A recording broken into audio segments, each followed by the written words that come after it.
The Tecno Pova 7 is the first phone in this segment to come with a light interface at the back. This also has a delta symbol inspired design and some of the specifications like the camera megapixel and the battery density written right here at the back of the phone, along with these orange accents which really complement the design.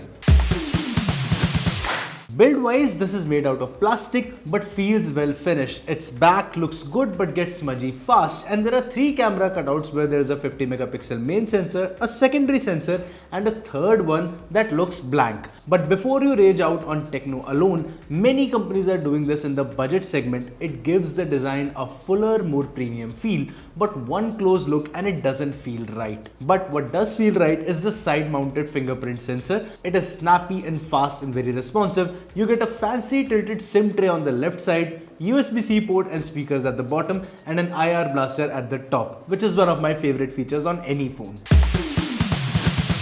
At the front, we have a 6.78-inch IPS display with 144Hz refresh rate and FHD Plus resolution. There are noticeable bezels, but this is a decent screen for watching videos and playing basic games like Subway Surfers. The detail, color and HDR optimization are good for the price. Outdoor visibility is also decent and the speakers are really loud, adding to the experience. However, the 240Hz touch sampling rate feels low for games like BGMI or San Andreas, but we will come to those games and its gaming performance later on in the review.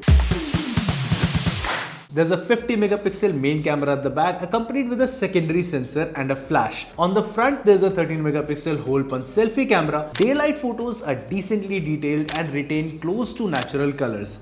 You will notice some blurriness when taking a portrait shot, but post-processing gives you decent shots most of the time. Indoor performance is also decent and there's acceptable detail in low light photos too. But some things could be better, like the camera interface. You tap something on the top and the change toggle is at the bottom, so single tap changes aren't possible. On the video front, both front and back cameras can capture 4K 30fps videos. The quality is also acceptable, decent, but stabilization isn't that good.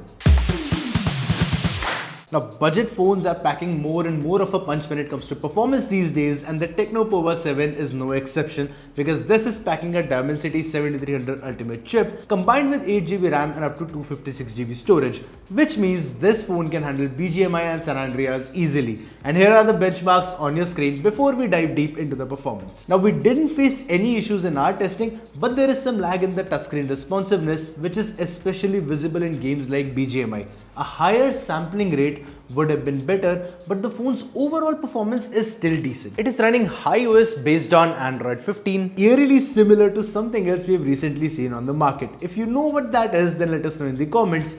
And this is a good attempt at theming, as the quick settings and notification panel look good, but some icons like WhatsApp and Chrome aren't that legible. However, YouTube, Facebook and open a couple of other apps and it can easily handle day-to-day multitasking. You can also control the status light from the settings. There are presets for different ringtones and notification lights, and you can also use it as a timer for countdowns of up to 15 minutes. And it'll alert you when the battery is low too. I think it would be really cool if Tecno gave us functionality like cab arrival tracking, but this is pretty functional as it is.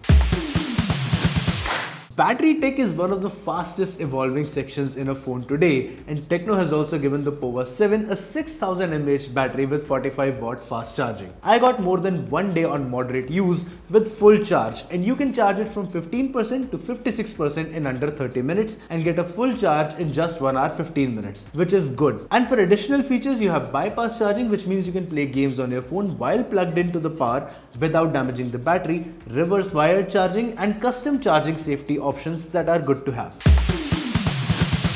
So the Tecno Pova 7 here has a unique design. With the status light, the display and speakers are also good for binge watching and casual gaming. You get good camera performance for the price, and the battery is also optimized to last more than a day at moderate use, paired with a fast charger right out of the box. So who is this for? If you want a budget phone with a decent camera and 4K video support, you watch a lot of movies but don't play a lot of games like BGMI or Free Fire Max, then the Tecno Pova 7 is a decent option for you.